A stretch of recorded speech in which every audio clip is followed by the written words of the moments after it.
I'm going to step in. I want you to feint with your feint, and then when I go to parry, you disengage and hit. Okay? Ready? Okay. You started lunging. Start that point first. Okay.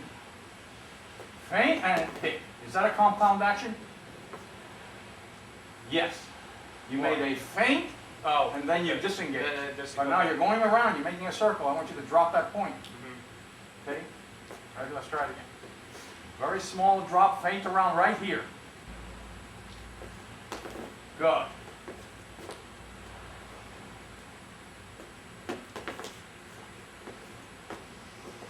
Compound attack. Timing is very critical. Feint, go. Good. So the distance is very important too. Now, you can make that feint and do this. Feint and bring that foot up. Right. But you keep your movement forward minimal. That will surely make me parry. Hopefully. Boom. Boom. Compound attack. Boom. Boom. Put it over here. Put it. If you're pointing it that way, I'm going to be suspicious. Okay? Depending on my level of fencing. Boom. Good. Down and up. Boom. That was good. Okay. Now we're going to do a feint and tempo. Feint and tempo, you're going to come out and start your lunge, but the point never stops. Never stops. There really isn't a static feint. Ready? No static feint. No, that was a static feint. That's right.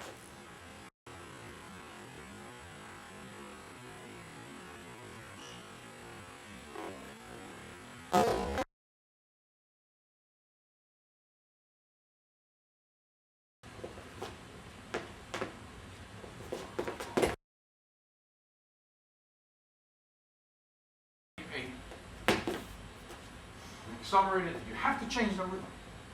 If you don't change the rhythm, then all of a sudden I focus on the rhythm that you started with. I'm doing the parry and the rhythm that you started with, but you're coming at me at a different rhythm. By the time I realize it's a different rhythm, it takes me twice the amount of time to rescind one action and go to another one. It takes a much higher level fencer to anticipate the acceleration.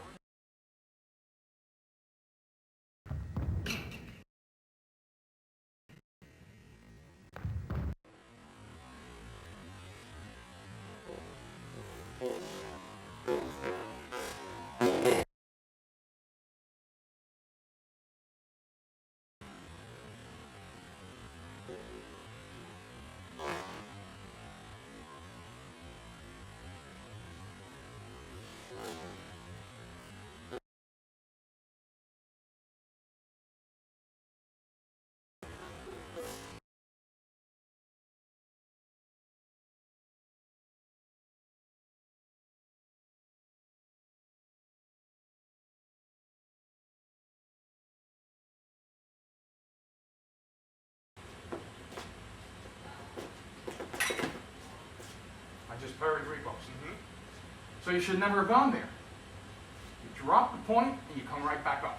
Because I should go by. Got it. See? I'm counterattacking into your attack. Right. But yet you're doing feint and tempo anyway. But you're doing feint and tempo in the line. If I go past that line trying to parry, I should miss it. Right. That's the idea. The mere fact that you move this much isn't going to take the priority away. Gotcha. If it does, don't do it anymore. Right.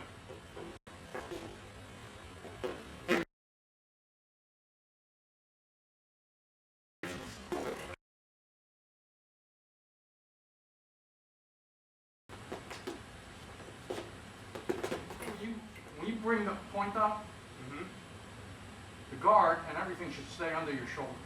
Now the old saying is that you bring it up to your shoulder. No, you bring it up to your shoulder after you lunge, because you fall into that line. See, for example, I start like this. Don't parry. Yep. I start like this, and then I fall into that line.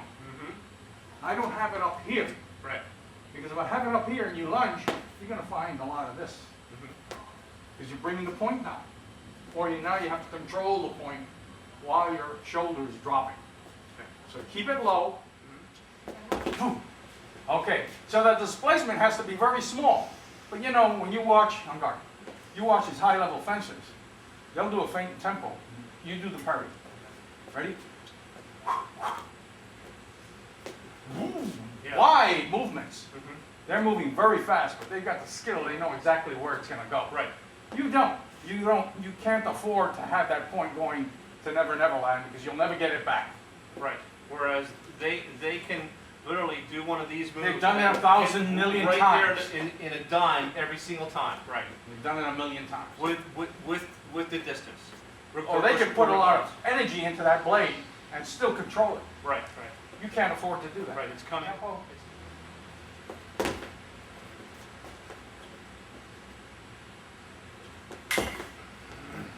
I only started to change around, right? Mm-hmm. Okay.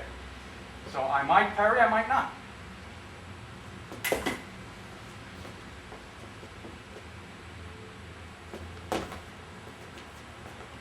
If you pop it and hold it, the referee will consider it a feint. And then if I counterattack into that and you disengage or you hit later, they'll give me the point. Right.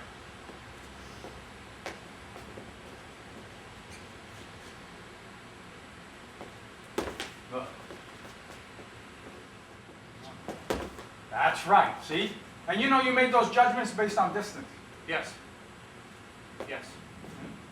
Unconsciously, but Well, yeah, of course. But consciously you know that the distance is the important thing. From your short-term memory, you put it to your long-term. Ah, very good. Very good.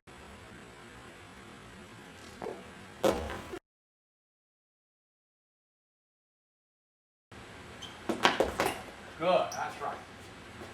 All right, let's take a break.